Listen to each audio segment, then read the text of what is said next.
Los números no mentían. Estaba mirando la hoja de cálculo, mis manos temblando mientras la verdad se asentaba. 23 millones de dólares, drenados sistemáticamente de la empresa de nuestra familia durante 8 años.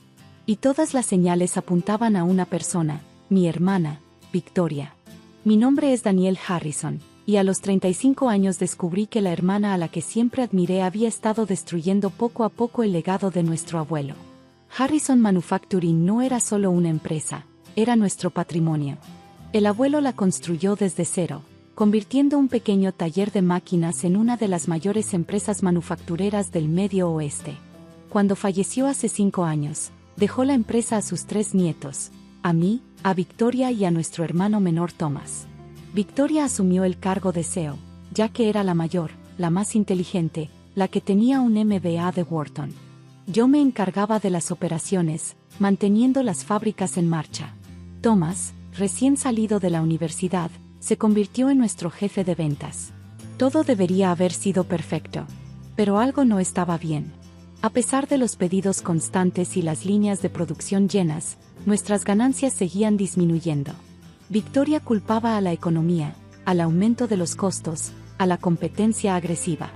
Sus explicaciones siempre sonaban razonables, respaldadas por complejos informes financieros que me mareaban. Por eso yo manejo el dinero, Danny, me decía con esa sonrisa condescendiente. Tú solo concéntrate en mantener las máquinas funcionando. Lo hice, durante años. Confié en su juicio, acepté su experiencia.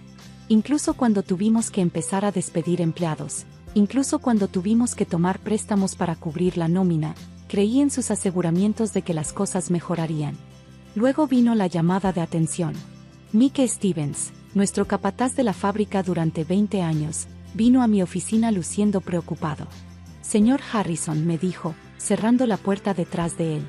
Algo no cuadra. Los materiales que estamos pidiendo, los números de producción, no coinciden con lo que se está informando a la corporación. Me entregó un montón de papeles, registros de producción, informes de inventario, manifiestos de envío.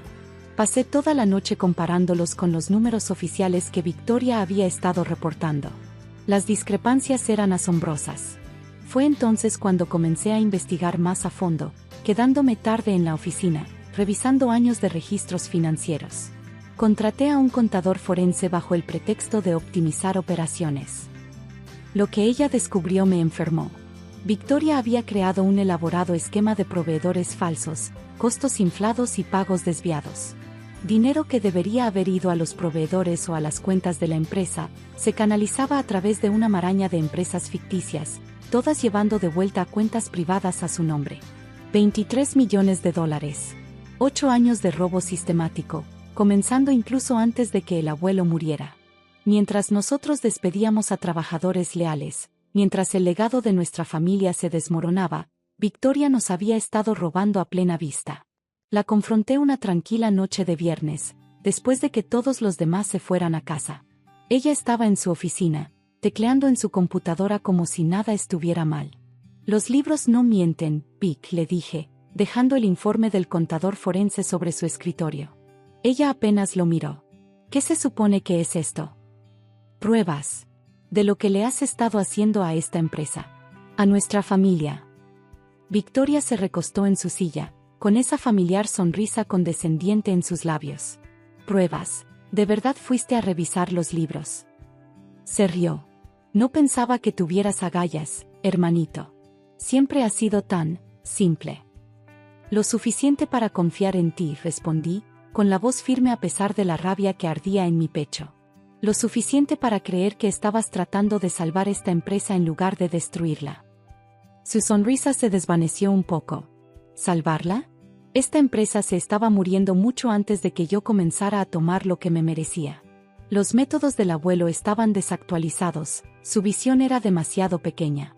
Yo solo me aseguré de sacar algo antes de que todo colapsara. ¿De verdad crees eso? ¿Qué mereces robarle a tu propia familia? Victoria se levantó, su compostura se rompió. Me merezco todo. Yo soy la que tiene la educación, el sentido de los negocios. ¿Y tú y Thomas? Solo se están colgando de mi éxito, demasiado tontos para ver lo que realmente está pasando. Quizás sí lo fuimos, admití. Pero ya no más. Me di la vuelta para irme, pero su voz me detuvo. ¿Qué vas a hacer, Danny? ¿Decírselo a Thomas? ¿Ir a la policía? No tienes más que papeles y especulaciones. He cubierto demasiado bien mis huellas. La miré, viendo no a mi hermana, sino a una extraña con su cara. Ya veremos sobre eso. Lo que Victoria no sabía era que ya había puesto todo en marcha. El informe del contador forense era solo el comienzo. Tenía correos electrónicos, registros bancarios, testimonios de empleados que habían notado irregularidades. Más importante aún, tenía pruebas de que ella estaba planeando echarle la culpa a Thomas y a mí si alguna vez alguien comenzaba a hacer preguntas. Esa noche, mientras estaba en mi oficina en casa revisando las pruebas una vez más, pensé en el abuelo. En la empresa que él había construido con sus propias manos, el legado que nos había confiado para proteger. Victoria no solo había robado dinero, había traicionado todo lo que nuestra familia representaba. El siguiente paso cambiaría todo, pero no podía dudar. Ya no más. Cogí mi teléfono y marqué el número que había estado guardando durante días. ¿Agente Phillips? Soy Daniel Harrison. Estoy listo para hacer mi declaración ahora. Las primeras 48 horas después de contactar al FBI fueron una danza delicada. Tenía que mantener la normalidad en el trabajo mientras la agente Phillips y su equipo construían su caso. Victoria, siempre confiada en su superioridad, no sospechaba nada. Los números del trimestre se ven complicados, anunció durante nuestra reunión de gerencia, mirándome con una sonrisa arrogante. Puede que tengamos que considerar más despidos. Mantuve mi expresión neutral, sabiendo que al otro lado de la ciudad, los agentes federales estaban revisando registros bancarios y siguiendo el rastro de su dinero. Las pruebas eran contundentes: facturas falsas, empresas ficticias, firmas falsificadas. Victoria había sido meticulosa en su robo, pero su arrogancia la hizo torpe. Thomas era la carta salvaje. Nuestro hermano menor idolatraba a Victoria, creía todo lo que decía. Necesitaba abrirle los ojos antes de que ella pudiera voltearlo contra mí. Mira esto, le dije una noche, mostrándole las discrepancias en nuestros libros. Míralo bien, Thomas. Esto es lo que ha estado pasando en nuestra empresa. Negó con la cabeza, incrédulo al principio. Debe haber algún error. Vic no. Sí lo ha hecho. Durante años. Mientras nosotros despedíamos gente, recortábamos beneficios, viendo cómo se desmoronaba el legado del abuelo, ella nos estuvo robando millones. La verdad le golpeó con fuerza. Thomas siempre había sido el optimista, rápido para confiar, lento para sospechar traiciones. Ver esa confianza romperse fue doloroso. ¿Qué hacemos?, preguntó finalmente, con la voz pequeña. Dejamos que la justicia siga su curso. La detención ocurrió una mañana de martes. Victoria estaba en medio de una junta directiva cuando los agentes del FBI entraron. Observé desde la puerta mientras su mundo cuidadosamente construido se desmoronaba. Victoria Harrison, anunció la agente Phillips, estás arrestada por malversación de fondos, fraude electrónico y evasión fiscal. El rostro de Victoria se puso blanco, luego rojo de furia. Sus ojos se clavaron en los míos. ¿Tú?, gruñó. ¿Tú me hiciste esto? No, Vic. Te lo hiciste tú misma. Mientras la llevaban en esposas, empezó a reírse, un sonido áspero y amargo que resonó por los pasillos. ¿Crees que has ganado? ¿Crees que puedes dirigir esta empresa sin mí? Vas a destruirlo todo más rápido de lo que yo podría. Sus palabras dolían, pero me mantuve firme. El daño que había causado era extenso, pero no irreversible. Reconstruiríamos, de la manera correcta esta vez. Las consecuencias fueron un caos. La noticia del arresto de Victoria se extendió rápidamente por la industria. Los clientes llamaban, preocupados por sus contratos. Los bancos querían reuniones de emergencia sobre nuestros préstamos. Los empleados susurraban en los rincones, preguntándose si sus trabajos estarían a salvo. Thomas y yo trabajamos día y noche para estabilizar las cosas. Trajimos auditores para revisar cada cuenta, cada transacción. El alcance completo del robo de Victoria se hizo evidente. No solo los 23 millones de pesos que había robado, sino millones más en registros falsificados y deudas ocultas. Casi nos mata, dijo Thomas una noche mientras repasábamos los libros. ¿Cómo no lo vimos? Porque confiamos en ella, respondí. Porque era nuestra hermana. La investigación descubrió más que solo crímenes financieros. Victoria había estado planeando vender las patentes de la empresa a competidores, despojar los activos restantes y dejarnos con nada más que deudas. Incluso había falsificado documentos para declararse única propietaria, lista para echarnos a Thomas y a mí completamente. Las pruebas contra ella eran abrumadoras. Aún así, Victoria se negó a declararse culpable. Contrató abogados caros, reclamó gastos empresariales, trató de pintarse a sí misma como víctima de las circunstancias. Luego apareció el pendrive. Uno de nuestros técnicos de IT lo encontró escondido en el fondo falso de uno de los cajones de Victoria. Contenía correos electrónicos, grabaciones, sus notas personales, un registro detallado de sus crímenes, guardado como seguro contra cualquiera que intentara exponerla. Tu hermana fue meticulosa, dijo la agente Phillips, revisando el contenido.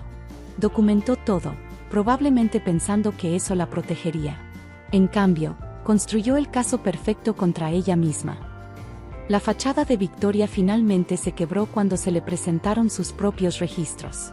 Sus abogados negociaron un acuerdo de culpabilidad, 15 años en prisión federal, restitución de los fondos robados, pérdida de todas las acciones de la empresa. El día de su sentencia, hablé ante el tribunal sobre el impacto de sus crímenes. No solo el daño financiero, sino la traición de la confianza familiar, los trabajadores que perdieron sus empleos, el legado que casi destruyó. Victoria no me miró ni una vez. El proceso de reconstrucción fue más difícil de lo que imaginaba. Con Victoria fuera, asumí el cargo de CEO, mientras Thomas se encargaba de las operaciones. Tuvimos que tomar decisiones difíciles, vender activos, reestructurar deudas, reconstruir la confianza con proveedores y clientes. Cada día traía nuevos desafíos. El robo de Victoria había dejado heridas profundas en las finanzas de la empresa. Descubrimos proveedores sin pagar, contratos incumplidos y relaciones dañadas que tomarían años en repararse. Pero también encontramos una fuerza que no sabíamos que teníamos. Tu abuelo estaría orgulloso, me dijo Mike Stevens una mañana mientras caminábamos por la fábrica. Estás devolviéndole la vida a su empresa. Los trabajadores que se quedaron con nosotros en los tiempos difíciles mostraron una lealtad increíble. Cuando les explicamos la verdad sobre los despidos y los problemas financieros, muchos ofrecieron reducir temporalmente sus salarios para ayudar a mantener la empresa a flote. 6 meses después del arresto de Victoria, realizamos una reunión con toda la empresa. El ambiente estaba tenso, todos sabían que aún estábamos luchando. No les voy a mentir, dije, de pie frente a nuestros empleados. El camino por delante es difícil. Pero Harrison Manufacturing no es solo una empresa, es una familia. Y las familias se mantienen unidas en los tiempos difíciles. Presentamos nuestro plan de recuperación, finanzas transparentes, reparto de utilidades para los empleados, inversión en nueva tecnología. Más importante aún, prometimos que no habría más secretos ni agendas ocultas. La primera carta de Victoria llegó un año después de su condena. Escribió sobre arrepentimiento, sobre querer hacer las paces. La leí una vez y luego la guardé sin responder. La segunda carta llegó 6 meses después, llena de acusaciones y reproches. Según Victoria, el favoritismo de nuestros padres, las ideas anticuadas de nuestro abuelo, la presión de la sociedad, todo y todos eran responsables de sus crímenes, excepto ella. Thomas quería responder, defender el nombre de nuestra familia. Lo detuve. Ya no es la hermana que conocíamos, le dije. Tal vez nunca lo fue. 3 años después del arresto de Victoria, Harrison Manufacturing generó su primera ganancia real desde antes del robo. Redujimos operaciones, nos enfocamos en calidad sobre cantidad y reconstruimos nuestra reputación pieza por pieza. El día en que pagamos el último centavo de los millones que Victoria había robado, visité la tumba del abuelo. La mañana era tranquila y con neblina, el tipo de día que más le gustaba. Lo logramos, abuelo, dije en voz baja. Salvamos tu legado. Thomas se unió más tarde, con 2 tazas de café en la mano. Nos sentamos junto a la tumba, recordando momentos, hablando del futuro y de las lecciones que habíamos aprendido tras la traición. ¿Crees que alguna vez nos quiso?, preguntó Thomas de repente. ¿O todo fue una actuación? Pensé en Victoria, no en la criminal en prisión, sino en la hermana que me enseñó a andar en bicicleta, que ayudó a Thomas con su tarea, que alguna vez nos pareció invencible. Creo que amaba la idea de nosotros, respondí finalmente. Siempre y cuando nos mantuviéramos en los roles que ella nos asignó. El hermano simple, el hermano ingenuo, los personajes secundarios en su historia. Pero nosotros escribimos nuestra propia historia. Sí, sí lo hicimos. Hoy, 5 años después de que salieran a la luz los crímenes de Victoria, Harrison Manufacturing es más fuerte que nunca. Somos más pequeños que antes, pero más estables, más éticos, más fieles a la visión del abuelo. Victoria será elegible para libertad condicional en 3 años. A veces me pregunto qué hará cuando salga, si intentará contactarnos, explicar, justificarse. Pero esos pensamientos ya no me quitan el sueño. La semana pasada, contratamos a la hija de Mick Stevens como nuestra nueva directora financiera. Cuando le entregué las llaves de su oficina, me miró con seriedad. No los voy a defraudar, señor Harrison. Lo sé, respondí. Y por favor, dime Daniel. Aquí somos familia. Porque eso es lo que somos ahora, no solo una empresa, sino una verdadera familia. Una construida sobre la confianza, la transparencia y la comprensión de que hay cosas que valen más que el dinero. Victoria nunca entendió eso. Para ella, el legado del abuelo era algo para explotar, para drenar hasta dejarlo vacío. Nunca comprendió que la verdadera riqueza no se trata solo de números en una cuenta bancaria, sino de las vidas que tocas, la confianza que construyes y el legado que dejas atrás. A veces, cuando camino por la fábrica, veo destellos del abuelo en las viejas máquinas que tanto amaba, en las fotos en las paredes, en el espíritu del lugar que él construyó. Puede que ya no seamos el mayor fabricante, pero somos honestos, somos fuertes y estamos unidos. Y eso vale más que todos los millones que Victoria robó. Encontré a mi esposa en nuestra cama con mi mejor amigo mientras nuestros hijos dormían en la habitación de al lado. 18 años de matrimonio se desmoronaron en un instante cuando abrí la puerta de nuestra recámara y los encontré juntos. Mientras mis hijos dormían a pocos metros, mi esposa y mi mejor amigo destrozaban los cimientos de nuestra familia. Si quieres más historias reales que te harán reflexionar sobre la familia y las consecuencias de nuestras decisiones, dale like a este video, suscríbete al canal y activa las notificaciones. Mi nombre es Antonio Vega y nunca imaginé que estaría compartiendo esta historia con ustedes. Pero tal vez mi experiencia ayude a otros que están pasando por algo similar. Les hablo desde Morelia, Michoacán, esa ciudad colonial de calles empedradas y edificios de cantera rosa donde construí mi vida, mi familia y donde todo lo que creía sólido se derrumbó en una sola noche. Conocí a Elena durante la universidad. Yo estudiaba arquitectura y ella comunicación. Nos encontramos en una kermés organizada para recaudar fondos para los damnificados del terremoto del 85. Ella vendía chiles rellenos preparados por su madre, yo estaba ayudando a montar los puestos. Cuando nuestras miradas se cruzaron, sentí algo que nunca había experimentado antes. Suena a cliché, lo sé, pero así fue. Nos casamos 3 años después, en la Catedral de Morelia.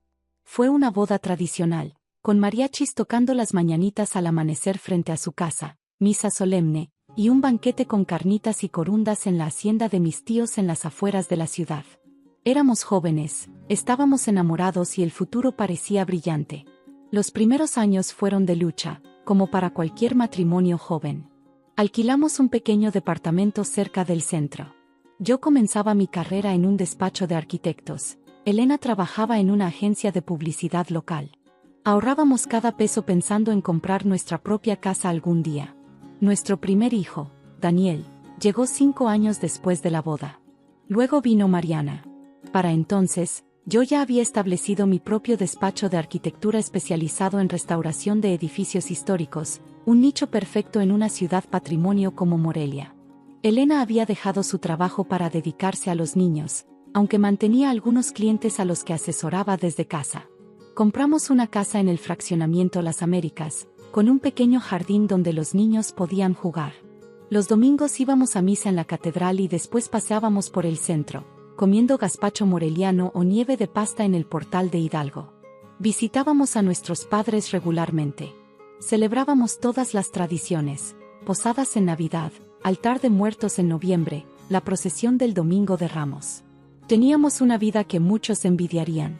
Claro que había problemas, como en cualquier matrimonio. Discutíamos por dinero, por la educación de los niños, por el tiempo que yo dedicaba al trabajo.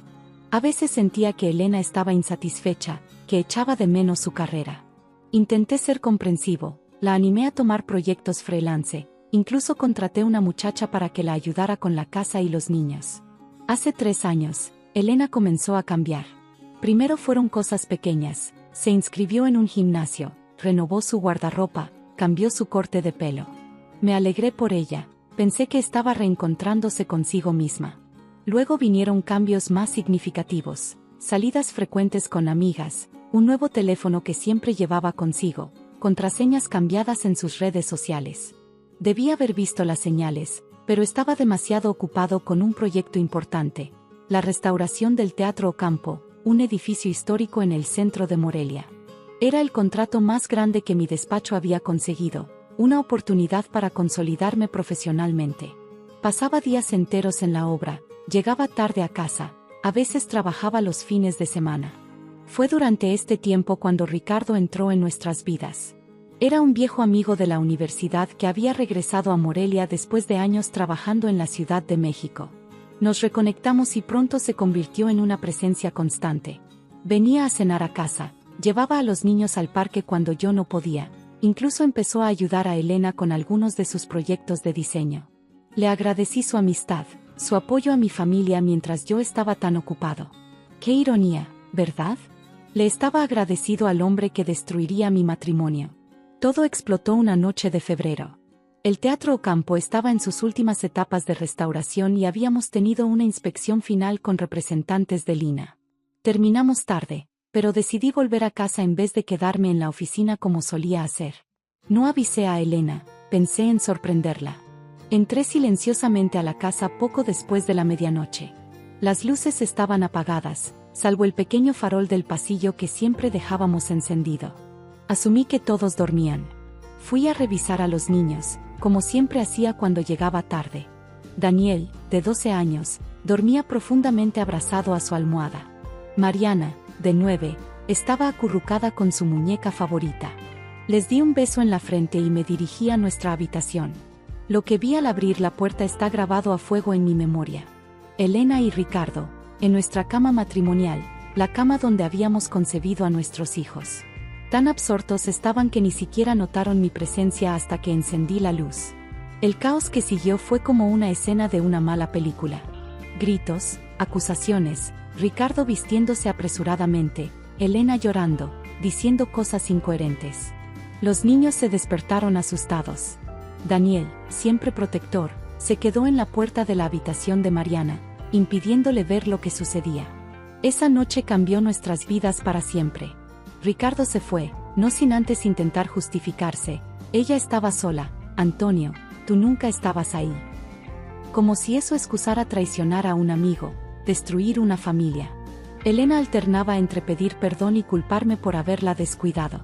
Te has convertido en un extraño, Antonio. Hace meses que no tenemos una conversación real, que no me tocas, que no me ves realmente. En medio de mi furia y dolor, recuerdo mirar a Daniel parado en el pasillo, sus ojos llenos de confusión y miedo. Fue su presencia lo que me impidió hacer o decir algo de lo que me arrepentiría para siempre. Por mis hijos, necesitaba mantener algo de dignidad, de control. Vete a la recámara de invitados, le dije a Elena cuando logré calmarme. Mañana hablaremos. Pero, ¿qué se puede decir después de algo así? ¿Cómo reconstruyes la confianza cuando has sido tan profundamente traicionada? Los días y semanas siguientes transcurrieron en una especie de nebulosa. Les explicamos a los niños que mamá y papá estaban pasando por un momento difícil, que necesitábamos tiempo para resolver nuestros problemas. Elena se instaló en el cuarto de invitados mientras decidíamos qué hacer.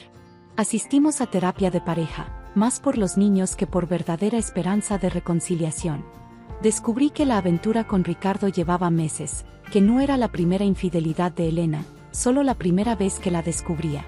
Me enteré de detalles que hubiera preferido no conocer: encuentros en hoteles, mensajes apasionados, promesas de un futuro juntos. Lo más doloroso no fueron los detalles físicos de la traición, sino la revelación de que mientras yo construía una vida para nosotros, Elena vivía una existencia paralela, llena de mentiras y engaños. Intenté perdonar. De verdad lo intenté. Por los niños.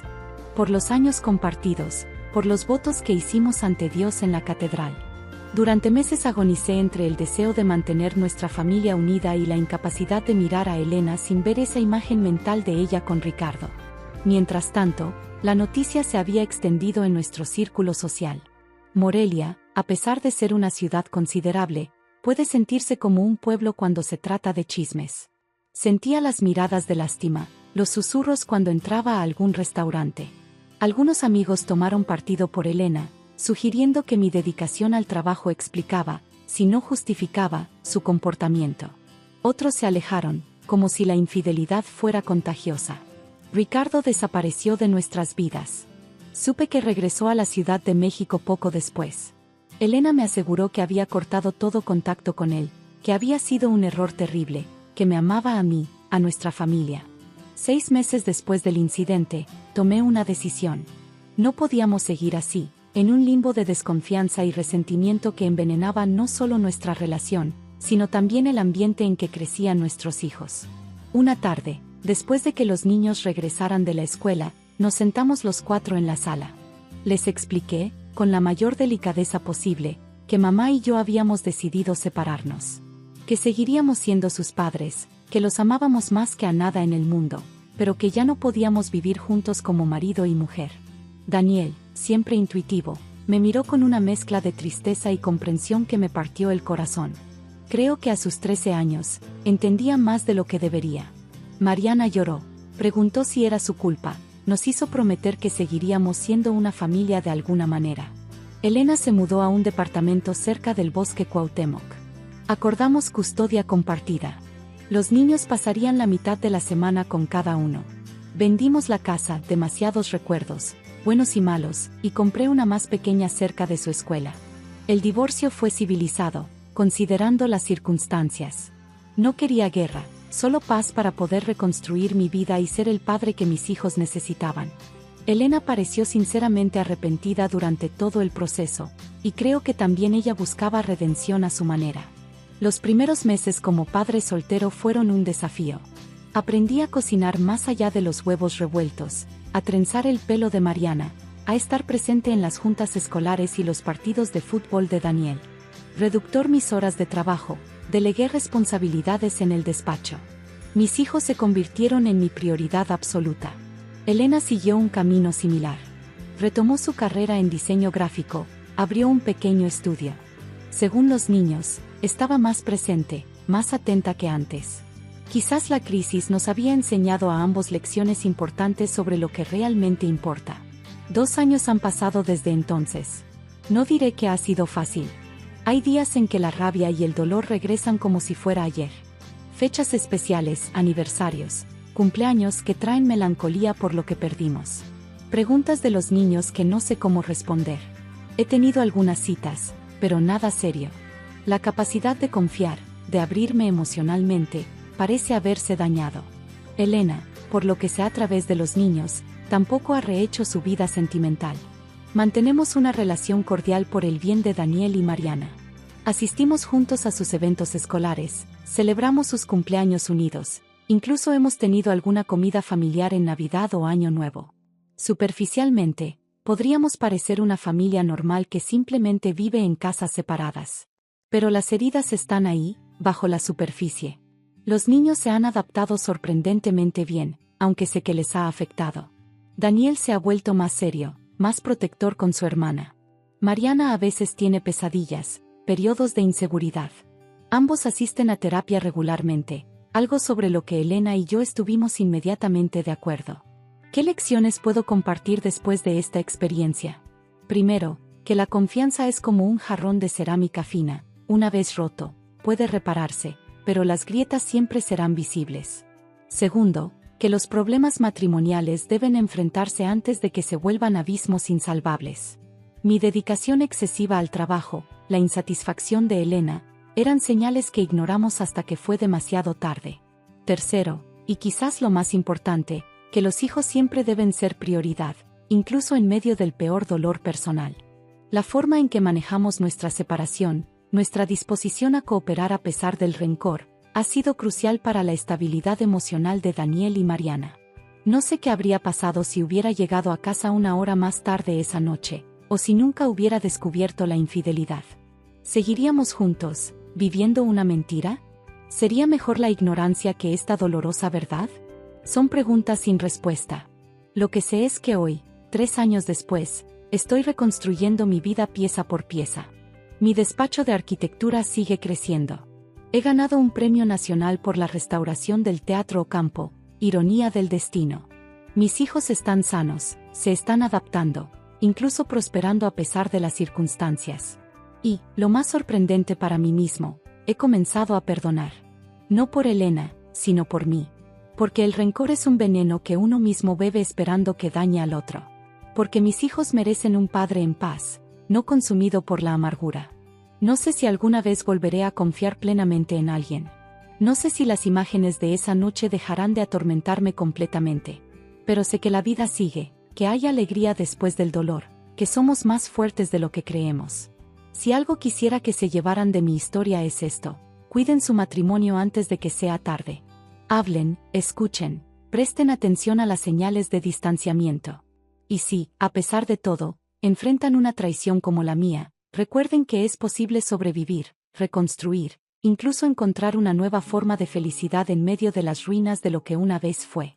Desde Morelia, desde este corazón roto pero en proceso de sanación, les agradezco por escuchar mi historia. Si esta historia te resonó de alguna manera, compártela con alguien que pueda estar pasando por una situación similar. A veces, saber que no estamos solos en el dolor puede ser el primer paso hacia la sanación. Déjame un comentario contando tu experiencia o qué consejo darías a alguien que está enfrentando una infidelidad. Y no olvides suscribirte para más historias reales que nos ayudan a reflexionar sobre la familia, el perdón y la reconstrucción personal.